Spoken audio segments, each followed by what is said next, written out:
Taylor Eldrige joins us on the hotline to talk Shocker basketball. Taylor, welcome. How are you? I'm doing well. Thanks for having me on again. So tomorrow night we see Wichita State and North Texas facing one another as conference foes for the first time in 48, 49 years since both belong to the Missouri Valley Conference. Where are the Shockers as we go into American athletic play? Yeah, I mean, it's not exactly the momentum that you would want going into conference play. The month of December, they go 1-4. But you look at the schedule, it obviously elevated. It's not like they're losing to terrible teams. I think the South Dakota State loss, that's one that's a bit of a disappointment, especially the way that they played that second half.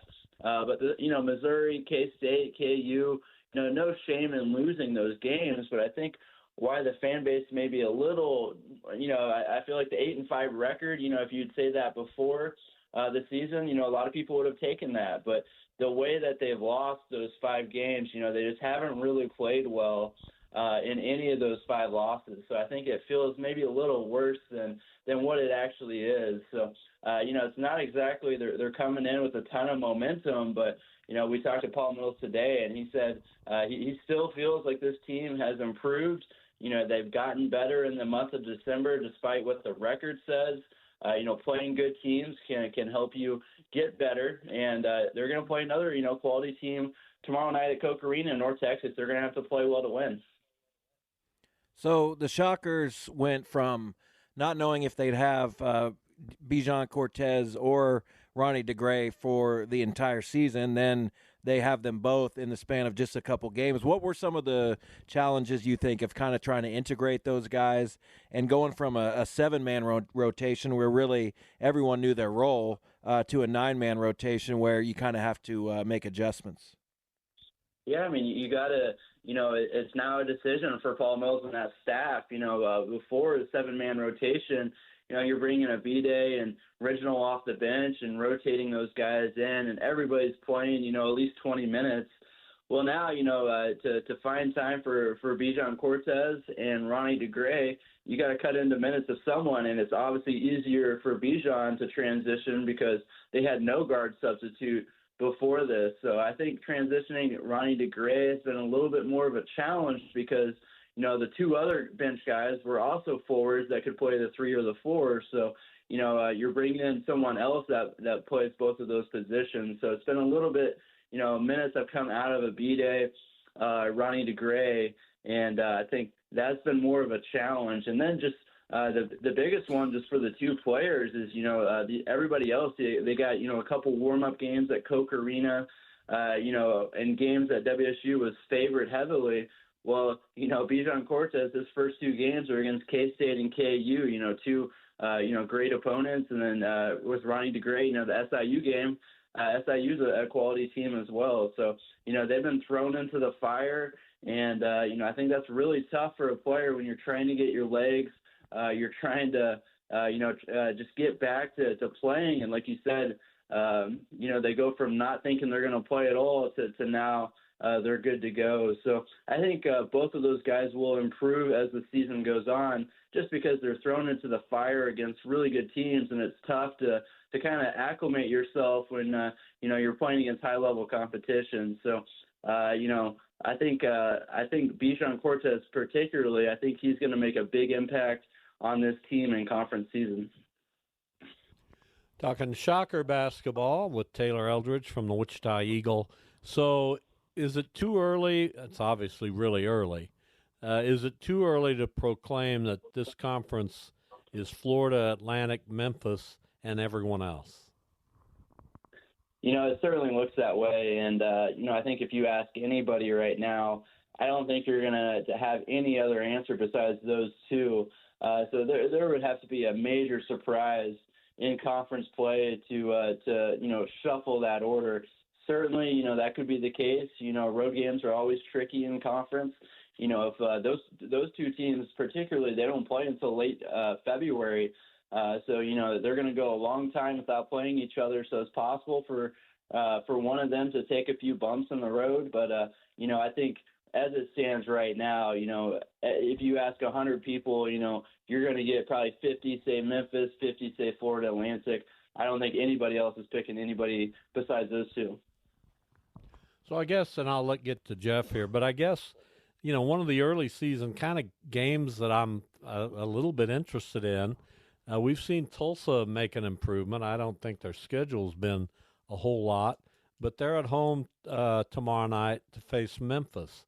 Should I have a little bit of an interest in that game? Should I? Yeah, I mean, I'm curious to see how Memphis will do this year. They're my pick. They were my pick before the season to win the conference, and that was before they added Naquan Tomlin. And they just have so much talent on that team, and I'm going to be curious to see how they do in conference play because the kind of the dream scenario for the American, I think, is for both of those teams, Memphis and FAU, to run the table, and then you get an undefeated matchup, in late February. Obviously, both those teams would be highly ranked. It would be good PR for the American, and to have those two matchups late in the season really matter. That would be pretty special. I personally, I don't see much of an upset chance there tomorrow night, but we'll see. I've been surprised before. So, Taylor, did we see the ceiling of Dalen Ridgenell in the game against Kansas? It was his career or season high. I don't know what he did previously, but 13 points. It wasn't his biggest rebound game, but he was active. You reported that when he was in the game, the score was pretty close, so it was plus minus pretty good. Was that his ceiling, or do you think there's even more there? And what could the more be potentially? Yeah, the easy answer is the 3-point shooting. That has not translated to Wichita State, and stop me if you've heard that before. That seems to be the case for the last 5 or 6 years now, where players shoot really well on 3-pointers before they come to Wichita State, and then they put on a Shocker uniform and they turn into 20s something 3-point shooters. So that's the area where Paul Mills has told me multiple times. He's raved about how Dalen Ridgenell will catch fire in practice, and he'll make 4, 5, 6 in a row. When they're going up and down the floor, and they are really, really high on his 3-point shooting ability, and that just has not translated with consistency yet this season. So that's the easiest answer. Is it just feels like he's due for one of those games where he makes 3 or 4 threes. They mostly use him. They just kind of station him in that corner, and then either he's crashing or just spotting up for a 3. So one of these games. He could go off, behind the 3-point line, and but I do think you saw the ceiling in terms of like the energy. That's what he brings. That's his MO. He was chasing after loose balls. Every rebound was contested, and that's what he's going to bring you on a consistent basis. Where he has to get better is it reminds me kind of like Monty Jackson a couple years ago with Wichita State. High energy, high motor player, but kind of gets lost a little bit on defense, needs to be a little bit more disciplined and in terms of the details. But man, it's hard to not love that energy and effort he brings. But, I think the 3-point shooting, to answer your question, that's where he can make the biggest improvement. That wouldn't be like a huge leap because he shoots it really well in practice. Final moments here with Taylor Eldrige from the Wichita Eagle talking Shocker basketball. We know that attendance has been down for a while now. There's a variety of reasons for that. I don't know if you noticed that Baylor is opening a new facility. It's 7,500 seats, and it's state-of-the-art. It looks like an amazing building. Do you think that's a trend we'll see in college basketball at some of the places that maybe aren't going to be able to support 10, 11, 12,000 spectators anymore? Or is that just kind of a deal Baylor's doing, and more power to them?